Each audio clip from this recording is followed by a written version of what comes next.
ಶ್ರೀ ಗುರುಭ್ಯೋ ನಮಃ. ಭಟ್ಟರ ಪಾಠಶಾಲೆಗೆ ಆತ್ಮೀಯ ಸ್ವಾಗತ.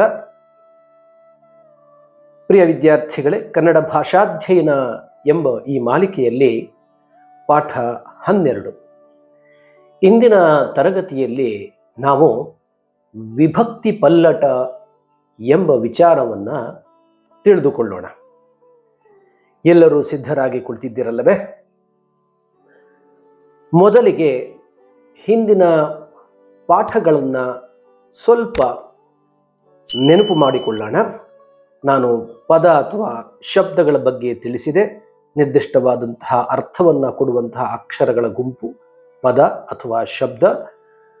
ಭಾಷೆಯಲ್ಲಿ ಮುಖ್ಯವಾದಂತಹ ಪಾತ್ರಗಳು ಶಬ್ದಗಳಿಗಿವೆ. ಆ ಶಬ್ದಗಳು 3 ವಿಧವಾಗಿದೆ ಕನ್ನಡದಲ್ಲಿ. ನಾಮಪದ, ಕ್ರಿಯಾಪದ, ಅವ್ಯಯ ಎಂದು ತೋರಿಸಿದೆ. ಅವುಗಳಿಗೆ ಉದಾಹರಣೆಗಳನ್ನು ಕೂಡ ನಾವು ನೋಡಿದ್ದೀವಿ. ನಾಮಪದಕ್ಕೆ ಉದಾಹರಣೆ ರಾಮ, ವನ, ಹುಡುಗಿ. ಕ್ರಿಯಾಪದಕ್ಕೆ ಕ್ರಿಯೆಯನ್ನು ಮಾಡುವಂತಹ ಪದಗಳು ಹಾಡು, ಬರುವೆ, ನಿಂತನು ಇತ್ಯಾದಿಗಳು. ಬದಲಾವಣೆ ಆಗದ ಪದಗಳನ್ನು ಅವ್ಯಯ ಅಂತ ನೀವು ತಿಳ್ಕೊಂಡ್ರಿ. ಉದಾಹರಣೆಗಳನ್ನು ಕೂಡ ನಾವು ಗಮನಿಸಿದ್ವಿ.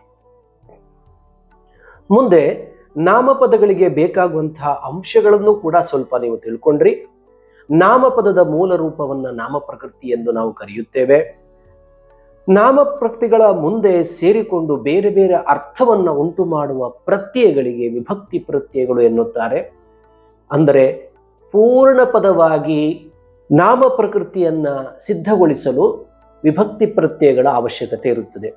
ನಾಮಪ್ರಕೃತಿಗಳು ಮೂಲ ರೂಪಗಳು, ಅವುಗಳಿಗೆ ವಿಭಕ್ತಿ ಪ್ರತ್ಯಯವನ್ನು ಸೇರಿಸಿದಾಗ ಪೂರ್ಣ ಅರ್ಥವು ಬರುತ್ತದೆ ಎಂಬುದನ್ನು ತಿಳ್ಕೊಂಡ್ರಿ.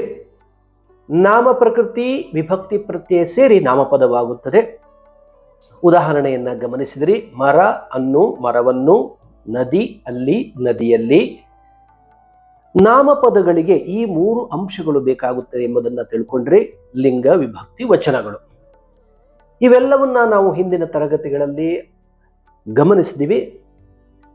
ಅದನ್ನು ಪುನಃ ನಾನು ನಿಮಗೆ ನೆನಪು ಮಾಡಿಕೊಟ್ಟೆ. ಮುಂದೆ ಗಮನಿಸಿ. ನಾಮಪದ ಮತ್ತು ಕ್ರಿಯಾಪದದ ನಡುವಿನ ಸಂಬಂಧವನ್ನ ಕಾರಕ ಎನ್ನುತ್ತಾರೆ ಎಂಬ ವಿಚಾರವನ್ನ ಹಿಂದಿನ ತರಗತಿಯಲ್ಲಿ ನಾನು ವಿವರಣೆ ಮಾಡಿದ್ದೇನೆ. ಆ ನಂತರ ಕಾರಕವನ್ನ ವಾಚ್ಯವಾಗಿ ತೋರಿಸಲು ವಿಭಕ್ತಿಗಳ ಸಹಾಯ ಬೇಕಾಗುತ್ತದೆ ಎಂಬ ಅಂಶವನ್ನು ಕೂಡ ನೀವು ಅರ್ಥ ಮಾಡಿಕೊಂಡಿದ್ದೀರಿ. ಪುನಃ ನೆನಪು ಮಾಡಿಕೊಳ್ಳಿ. ಕಾರಕ ಮತ್ತು ವಿಭಕ್ತಿಗಳು. ಕಾರಕ ಅಥವಾ ಸಂಬಂಧವನ್ನು ಅನುಸರಿಸಿ ನಾಮ ಪ್ರಕೃತಿಗಳಿಗೆ ಪ್ರತ್ಯಯಗಳನ್ನು ಸೇರಿಸಿ ವಾಕ್ಯವನ್ನು ಮಾಡಲಾಗುತ್ತದೆ. ಉದಾಹರಣೆಗೆ, ಹುಡುಗ ಮನೆ ಹಣ್ಣು ತಿಂದನು ಎಂಬುದು ಪರಿಪೂರ್ಣವಾಗಿ ಅರ್ಥವನ್ನ ಕೊಡುವಂತಹ ವಾಕ್ಯವಲ್ಲ. ಯಾಕಂದರೆ ಇಲ್ಲಿ ಕೇವಲ ನಾಮ ಪ್ರಕೃತಿಗಳನ್ನು ಮಾತ್ರ ನಾನು ಬಳಸಿದ್ದೇನೆ, ಅಲ್ಲಿ ಪ್ರತ್ಯಯಗಳನ್ನು ಸೇರಿಸಲಾಗಿಲ್ಲ. ಆದ್ದರಿಂದ ಇದು ಪೂರ್ಣವಾದ ಅರ್ಥವನ್ನು ಕೊಡುವಂಥ ವಾಕ್ಯವಾಗುವುದಿಲ್ಲ. ಪೂರ್ಣವಾದ ವಾಕ್ಯವನ್ನು ಮಾಡುವುದಕ್ಕೋಸ್ಕರ ವಿಭಕ್ತಿ ಪ್ರತ್ಯಯಗಳ ಸಹಾಯವನ್ನು ತೆಗೆದುಕೊಂಡು ವಾಕ್ಯವನ್ನು ಪೂರ್ಣಗೊಳಿಸೋಣ. ಹುಡುಗನು ಮನೆಯಲ್ಲಿ ಹಣ್ಣನ್ನು ತಿಂದನು ಎಂಬುದಾಗಿ. ಇದನ್ನ ನಾವು ಕ್ರಿಯಾಪದವನ್ನು ಪ್ರಧಾನವಾಗಿ ತೆಗೆದುಕೊಂಡು ಕ್ರಿಯಾಪದದೊಂದಿಗೆ ಉಳಿದ ಪದಗಳು ಯಾವ ಸಂಬಂಧದಲ್ಲಿ ಸೇರಿಕೊಂಡಿವೆ ಎಂಬುದನ್ನು ಅನುಸರಿಸಿ ವಿಭಕ್ತಿ ಪ್ರತ್ಯಯಗಳನ್ನು ಸೇರಿಸಿ ಬೇರೆ ಬೇರೆ ವಿಭಕ್ತಿಯಲ್ಲಿ ಬಳಸುತ್ತೇವೆ. ಅರ್ಥವನ್ನು ಅನುಸರಿಸಿಯೇ ಮಾಡುವಂಥದ್ದು. ಕನ್ನಡ ಭಾಷೆಯಲ್ಲಿ 7 ವಿಭಕ್ತಿಗಳಿವೆ ಮತ್ತು 6 ಕಾರಕಗಳಿವೆ ಎಂಬ ವಿಚಾರವನ್ನ ನೀವು ಹಿಂದಿನ ತರಗತಿಯಲ್ಲಿ ತಿಳ್ಕೊಂಡಿದ್ದೀರಿ. ಈಗ ಪುನಃ ಒಮ್ಮೆ ನೆನಪು ಮಾಡಿಕೊಳ್ಳಿ. 6 ಕಾರಕಗಳು: ಕರ್ತೃಕಾರಕ, ಕರ್ಮಕಾರಕ, ಕರಣಕಾರಕ, ಸಂಪ್ರದಾನ, ಅಪಾದಾನ, ಅಧಿಕರಣ ಎಂಬುದಾಗಿ. ಸಂಬಂಧವು ಕಾರಕವಲ್ಲ, ಅಂದರೆ ಷಷ್ಠಿ ವಿಭಕ್ತಿಯು ಕಾರಕವಾಗುವುದಿಲ್ಲ ಎಂಬ ವಿಚಾರವನ್ನು ನಾನು ನಿಮಗೆ ತೋರಿಸಿಕೊಟ್ಟಿದ್ದೇನೆ. ಯಾಕಂದರೆ ಷಷ್ಠಿ ವಿಭಕ್ತಿಯ ಪದವು ನೇರವಾಗಿ ಕ್ರಿಯಾಪದದೊಂದಿಗೆ ಬಳಸಲ್ಪಡುವುದಿಲ್ಲ. ಹಾಗೆ ಬಳಸಿ ಪೂರ್ಣವಾದಂತಹ ಅರ್ಥವುಳ್ಳ ವಾಕ್ಯವನ್ನು ಅದು ಮಾಡಲು ಸಮರ್ಥವಾಗುವುದಿಲ್ಲ ಎಂಬ ಕಾರಣದಿಂದ ಷಷ್ಠಿ ವಿಭಕ್ತಿ ಕೇವಲ ಬೇರೆ ಪದದೊಂದಿಗೆ ಸಂಬಂಧವನ್ನು ತೋರಿಸುತ್ತದೆ, ಕ್ರಿಯಾಪದದೊಂದಿಗೆ ಸಾಕ್ಷಾತ್ತಾಗಿ ಸಂಬಂಧವನ್ನು ಹೊಂದುವುದಿಲ್ಲ.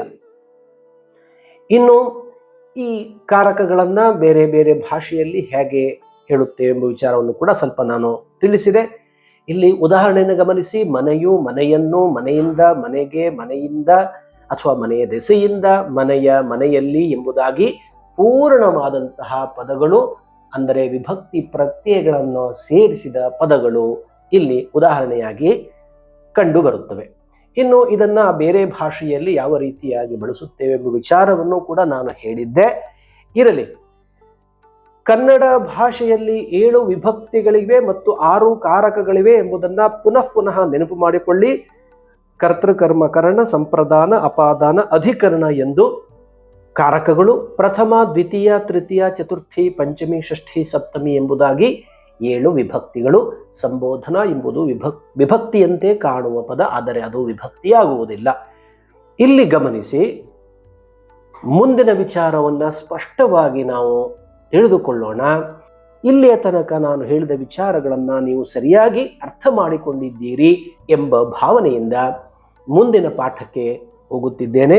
ಇಲ್ಲಿ ಗಮನಿಸಿ, ನಾವು ಮಾತನಾಡುವಾಗ ಶಬ್ದಗಳಿಗೆ ಅಥವಾ ಪ್ರಕೃತಿಗಳಿಗೆ ಯಾವ ವಿಭಕ್ತಿ ಪ್ರತ್ಯಯಗಳನ್ನು ಸೇರಿಸಿ ಹೇಳಬೇಕೋ ಅದನ್ನು ಬಿಟ್ಟು ಬೇರೆ ವಿಭಕ್ತಿ ಪ್ರತ್ಯಯಗಳನ್ನೂ ಬಳಸುವುದುಂಟು. ಪ್ರತಿಯೊಂದು ಪದವೂ ಕೂಡ ಕ್ರಿಯಾಪದದೊಂದಿಗೆ ಸೇರಿ ಒಂದು ಸಂಬಂಧವನ್ನ ಉಂಟು ಮಾಡುತ್ತದೆ. ಆ ಸಂಬಂಧದ ಅನುಸಾರವಾಗಿಯೇ ನಾವು ಬೇರೆ ಬೇರೆ ವಿಭಕ್ತಿ ಪ್ರತ್ಯಯಗಳನ್ನು ಸೇರಿಸುತ್ತೇವೆ ಎಂಬುದು ನಿಮಗೆ ತಿಳಿದ ವಿಚಾರ. ಆದರೆ ಇಲ್ಲಿ ಗಮನಿಸಿ, ಕೆಲವೊಮ್ಮೆ ಕೆಲವು ಸಂದರ್ಭಗಳಲ್ಲಿ ನಾವು ನಿತ್ಯವಾಗಿ ಬಳಸುವಂತಹ ವಿಭಕ್ತಿ ಪ್ರತ್ಯಯವನ್ನ, ನಾವು ಸಾಮಾನ್ಯವಾಗಿ ಬಳಸುವಂತಹ ವಿಭಕ್ತಿ ಪ್ರತ್ಯವನ್ನ ಬಿಟ್ಟು ಬೇರೆ ವಿಭಕ್ತಿ ಪ್ರತ್ಯಯಗಳನ್ನೂ ಕೂಡ ನಾವು ಬಳಸುತ್ತೇವೆ. ಆ ರೀತಿಯಾದಂತಹ ಬಳಕೆಯೂ ಕೂಡ ನಮ್ಮಲ್ಲಿ ಇದೆ. ಹೀಗೆ ಒಂದು ವಿಭಕ್ತಿಗೆ ಬದಲಾಗಿ ಬೇರೊಂದು ವಿಭಕ್ತಿ ಬರುವುದಕ್ಕೆ ವಿಭಕ್ತಿ ಪಲ್ಲಟ ಎನ್ನುತ್ತಾರೆ. ಯಾವುದೋ ಒಂದು ವಿಭಕ್ತಿಯ ಅರ್ಥದಲ್ಲಿ ಬೇರೆ ವಿಭಕ್ತಿಯ ಪ್ರತ್ಯಯವನ್ನು ಸೇರಿಸಿ ನಾವು ವ್ಯವಹಾರ ಮಾಡುತ್ತೇವೆ, ಬಳಸುತ್ತೇವೆ. ಅದರಿಂದಲೂ ಕೂಡ ನಮಗೆ ಬೇಕಾದಂತಹ ಅರ್ಥವು ಸಿಗುತ್ತದೆ. ಇದನ್ನ ನಾವು ವಿಭಕ್ತಿ ಪಲ್ಲಟ, ಒಂದಕ್ಕೆ ಬದಲಾಗಿ ಇನ್ನೊಂದು ವಿಭಕ್ತಿಯನ್ನ ಬಳಸುವುದರಿಂದ ವಿಭಕ್ತಿ ಪಲ್ಲಟ, ಪರಿವರ್ತನೆ, ಬದಲಾವಣೆ ಎನ್ನುತ್ತಾರೆ. ವಿಭಕ್ತಿ ಪಲ್ಲಟವಾದರೂ ವಾಕ್ಯದ ಅರ್ಥದಲ್ಲಿ ಬದಲಾವಣೆಯಾಗದು. ಕೇವಲ ವಿಭಕ್ತಿ ಪ್ರತ್ಯಯಗಳನ್ನು ನಾವು ಬದಲಾವಣೆ ಮಾಡಿರುತ್ತೇವೆ, ಆದರೆ ಅರ್ಥವು ನಮಗೆ ಸರಿಯಾಗಿ ಅಪೇಕ್ಷಿಸಿದ ಅರ್ಥವು ಅದೇ ಇರುತ್ತದೆ. ಆದರೆ ವಿಭಕ್ತಿ ಪ್ರತ್ಯಯವು ಪಲ್ಲಟವಾಗಿರುತ್ತದೆ. ಈ ರೀತಿಯಾದಂತಹ ಬಳಕೆಗಳಿಗೆ ನಾವು ಉದಾಹರಣೆಗಳನ್ನ ನೋಡೋಣ. ಈ ವಿಭಕ್ತಿ ಪಲ್ಲಟ ಎನ್ನುವ ಪಾಠದಲ್ಲಿ ಮುಂದೆ ತಿಳಿದುಕೊಳ್ಳೋಣ. ರೈತನು ಬಂಡಿಗೆ ಹತ್ತಿದನು. ಈ ಉದಾಹರಣೆಗಳನ್ನ ಗಮನಿಸಿ ವಿದ್ಯಾರ್ಥಿಗಳೇ. ರೈತನು ಬಂಡಿಗೆ ಹತ್ತಿದನು. ಎರಡನೇ ವಾಕ್ಯವನ್ನು ಗಮನಿಸಿ, ರೈತನು ಬಂಡಿಯನ್ನು ಹತ್ತಿದನು. ಇಲ್ಲಿ ದ್ವಿತೀಯ ವಿಭಕ್ತಿಗೆ ಬದಲಾಗಿ ಚತುರ್ಥಿ ವಿಭಕ್ತಿ ಬಂದಿದೆ. ಮೊದಲನೇ ವಾಕ್ಯದಲ್ಲಿ ವಿಭಕ್ತಿ ಪಲ್ಲಟವಾಗಿದೆ. ಅಂದರೆ ರೈತನು ಬಂಡಿಯನ್ನು ಹತ್ತಿದನು ಎಂಬುದು ಸಾಮಾನ್ಯವಾಗಿ ನಾವು ಬಳಸುವಂತಹ ವಾಕ್ಯ. ಅಲ್ಲಿ ಬಂಡಿಯನ್ನು ಎಂಬ ದ್ವಿತೀಯ ವಿಭಕ್ತಿಯನ್ನು ನಾವು ಸಾಮಾನ್ಯವಾಗಿ ಬಳಸುತ್ತೇವೆ. ಆದರೆ ಕೆಲವು ಸಂದರ್ಭದಲ್ಲಿ ರೈತನು ಬಂಡಿಗೆ ಹತ್ತಿದನು ಎಂದೂ ಕೂಡ ಹೇಳುವುದುಂಟು. ಇದನ್ನ ನಾವು ವಿಭಕ್ತಿ ಪಲ್ಲಟ ಎಂದು ಕರೆಯುತ್ತೇವೆ. ಮುಂದಿನ ಉದಾಹರಣೆಯನ್ನ ಗಮನಿಸಿ. ಯಾತ್ರಿಕನು ಊರಿಗೆ ಸೇರಿದನು. ಅದರ ಇನ್ನೊಂದು ವಾಕ್ಯವನ್ನ ಗಮನಿಸಿ. ಯಾತ್ರಿಕನು ಊರನ್ನು ಸೇರಿದನು. ಇಲ್ಲಿಯೂ ಕೂಡ ದ್ವಿತೀಯ ವಿಭಕ್ತಿಗೆ ಬದಲಾಗಿ ಚತುರ್ಥಿ ವಿಭಕ್ತಿಯನ್ನು ಬಳಸಿದ್ದೇವೆ. ವಾಕ್ಯದಲ್ಲಿ ಗಮನಿಸಿ, ಯಾತ್ರಿಕನು ಊರಿಗೆ ಎಂಬುದು ಚತುರ್ಥಿ ವಿಭಕ್ತಿ. ಇಲ್ಲಿ ಸಾಮಾನ್ಯವಾಗಿ ದ್ವಿತೀಯ ವಿಭಕ್ತಿಯ ಬಳಕೆ ಆಗುತ್ತಿತ್ತು. ಆದರೆ ದ್ವಿತೀಯ ವಿಭಕ್ತಿಗೆ ಬದಲಾಗಿ ಚತುರ್ಥಿ ವಿಭಕ್ತಿಯ ಪ್ರತ್ಯಯವನ್ನ ಸೇರಿಸಿ ನಾವು ವಾಕ್ಯವನ್ನ ಮಾಡಿದ್ದೇವೆ, ಬಳಸಿದ್ದೇವೆ. ಅರ್ಥದಲ್ಲಿ ಯಾವುದೇ ರೀತಿಯಾದಂತಹ ಬದಲಾವಣೆ ಇಲ್ಲ. ಇದನ್ನ ವಿಭಕ್ತಿ ಪಲ್ಲಟ ಎನ್ನುತ್ತೇವೆ. ಮುಂದಿನ ಉದಾಹರಣೆಯನ್ನ ಗಮನಿಸಿ. ವಿಭಕ್ತಿ ಪಲ್ಲಟಕ್ಕೆ ಆತನು ಮನೆಗೆ ಯಜಮಾನ. ಇಲ್ಲಿ ಆತನು ಮನೆಯ ಯಜಮಾನ ಎಂಬ ಸಾಮಾನ್ಯವಾದಂತಹ ಪ್ರಯೋಗ ನಾವು ಮಾಡುತ್ತಿದ್ದೆವು, ಸಾಮಾನ್ಯವಾದಂತಹ ವಾಕ್ಯವನ್ನ ನಾವು ಬಳಸುತ್ತಿದ್ದೆವು. ಆದರೆ ಕೆಲವು ಸಂದರ್ಭದಲ್ಲಿ ಆತನು ಮನೆಗೆ ಯಜಮಾನ ಎಂದು ಷಷ್ಠಿ ವಿಭಕ್ತಿಗೆ ಬದಲಾಗಿ ಚತುರ್ಥಿ ವಿಭಕ್ತಿಯ ಪ್ರತ್ಯಯವನ್ನೇ ಸೇರಿಸಿ ಮನೆಗೆ ಎಂದು ಬಳಸುತ್ತೇವೆ. ಇದರಿಂದ ಅರ್ಥದಲ್ಲಿ ಯಾವುದೇ ವ್ಯತ್ಯಾಸ ಆಗುವುದಿಲ್ಲ. ಇದನ್ನೇ ನಾವು ವಿಭಕ್ತಿ ಪಲ್ಲಟ ಎನ್ನುವುದು. ಮುಂದಿನ ಉದಾಹರಣೆ ನಿಮ್ಮ ಮುಂದೆ. ಭಿಕ್ಷುಕನು ಹಳ್ಳಕ್ಕೆ ಬಿದ್ದನು. ಆತ ಹಳ್ಳಕ್ಕೆ ಬಿದ್ದ ಅಂತ ಸಾಮಾನ್ಯವಾಗಿ ನಾವು ಮಾತನಾಡುವಾಗ ಬಳಸುತ್ತೇವೆ. ಇಲ್ಲಿ ಭಿಕ್ಷುಕನು ಹಳ್ಳದಲ್ಲಿ ಬಿದ್ದನು ಎಂದಿರಬೇಕಿತ್ತು. ಸಾಮಾನ್ಯವಾಗಿ ನಾವು ಅದನ್ನ ಅಧಿಕರಣಕಾರಕವಾಗಿ ಬಳಸುತ್ತೇವೆ ಅಲ್ಲವೇ? ಆದರೆ ಇಲ್ಲಿ ಗಮನಿಸಿ, ವ್ಯವಹಾರದಲ್ಲಿ ಈ ರೀತಿಯಾದಂತಹ ವಾಕ್ಯಗಳು ಕಂಡು ಬರುತ್ತವೆ. ಭಿಕ್ಷುಕನು ಹಳ್ಳಕ್ಕೆ ಬಿದ್ದನು ಎಂಬಲ್ಲಿ ಸಪ್ತಮಿ ವಿಭಕ್ತಿಗೆ ಬದಲಾಗಿ ಚತುರ್ಥಿ ವಿಭಕ್ತಿ ಬಂದಿರುವುದನ್ನ ವಿಭಕ್ತಿ ಪಲ್ಲಟ ಎಂದು ಹೇಳುತ್ತೇವೆ. ಆದರೆ ಅರ್ಥದಲ್ಲಿ ಯಾವುದೇ ರೀತಿಯಾದಂತಹ ಬದಲಾವಣೆ ಇಲ್ಲ. ಭಿಕ್ಷುಕನು ಹಳ್ಳಕ್ಕೆ ಬಿದ್ದನು ಅಂದರೆ ಭಿಕ್ಷುಕನು ಹಳ್ಳದಲ್ಲಿ ಬಿದ್ದನು ಎಂಬ ಅರ್ಥವೇ ಆಗುತ್ತದೆ. ಮುಂದಿನ ಉದಾಹರಣೆ ಇಲ್ಲಿ, ಅಯ್ಯೋ ಅವನಿಗೆ ಶಕ್ತಿಯೇ ಇಲ್ಲ ಅಂದರೆ ಅಯ್ಯೋ ಅವನಲ್ಲಿ ಶಕ್ತಿಯೇ ಇಲ್ಲ ಎಂಬುದು ಈ ವಾಕ್ಯದ ಅರ್ಥ. ಇಲ್ಲಿ ಅವನಲ್ಲಿ ಎಂಬ ಸಪ್ತಮಿ ವಿಭಕ್ತಿಗೆ ಬದಲಾಗಿ ನಾವು ಅವನಿಗೆ ಶಕ್ತಿಯೇ ಇಲ್ಲ ಎಂದು ಬಳಸಿದ್ದೇವೆ ಅಲ್ಲವೇ? ಇದು ವಿಭಕ್ತಿ ಪಲ್ಲಟಕ್ಕೆ ಉದಾಹರಣೆಯಾಗಿದೆ. ಅಂದರೆ ಕೆಲವಷ್ಟು ಸಂದರ್ಭದಲ್ಲಿ ನಾವು ಯಾವುದೋ ಒಂದು ವಿಭಕ್ತಿಯನ್ನ ತಲೆಯಲ್ಲಿ ಇಟ್ಟುಕೊಂಡು ಬೇರೊಂದು ವಿಭಕ್ತಿಯನ್ನ ಅದೇ ಅರ್ಥದಲ್ಲಿ ಬಳಸುತ್ತೇವೆ. ಈ ರೀತಿಯಾದಂತಹ ವ್ಯಾವಹಾರಿಕ ವಾಕ್ಯಗಳು ಕಂಡು ಬರುತ್ತವೆ. ಇದನ್ನು ನಾವು ವಿಭಕ್ತಿ ಪಲ್ಲಟ ಎಂದು ವ್ಯಾಕರಣದಲ್ಲಿ ಗುರುತಿಸುತ್ತೇವೆ. ಪ್ರಿಯ ವಿದ್ಯಾರ್ಥಿಗಳೇ, ಈ ರೀತಿಯಾಗಿ ಕನ್ನಡ ಭಾಷೆಯ ವ್ಯಾಕರಣಗಳನ್ನು ಹಂತ ಹಂತವಾಗಿ ನಾವು ಅಧ್ಯಯನ ಮಾಡೋಣ. ಅಧ್ಯಯನ ಮಾಡುತ್ತಾ ಕನ್ನಡವನ್ನು ಹೆಚ್ಚು ಹೆಚ್ಚು ಬಳಸೋಣ, ಕನ್ನಡವನ್ನು ಹೆಚ್ಚು ಹೆಚ್ಚು ಬೆಳೆಸೋಣ, ಕನ್ನಡವನ್ನು ಬೆಳಗಿಸೋಣ. ನಾನು ನನ್ನ ವಿಚಾರಗಳನ್ನು ಸುಲಭವಾಗುವಂಥ ರೀತಿಯಲ್ಲಿ ನಿಮ್ಮೊಂದಿಗೆ ಹಂಚಿಕೊಳ್ಳುತ್ತಿದ್ದೇನೆ.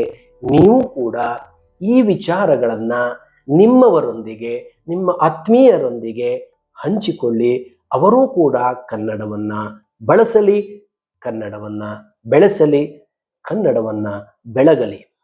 ಧನ್ಯವಾದಗಳು. ಮುಂದಿನ ಪಾಠದೊಂದಿಗೆ ನಿಮ್ಮೊಂದಿಗೆ ಇರುತ್ತೇನೆ. ನಮಸ್ಕಾರ.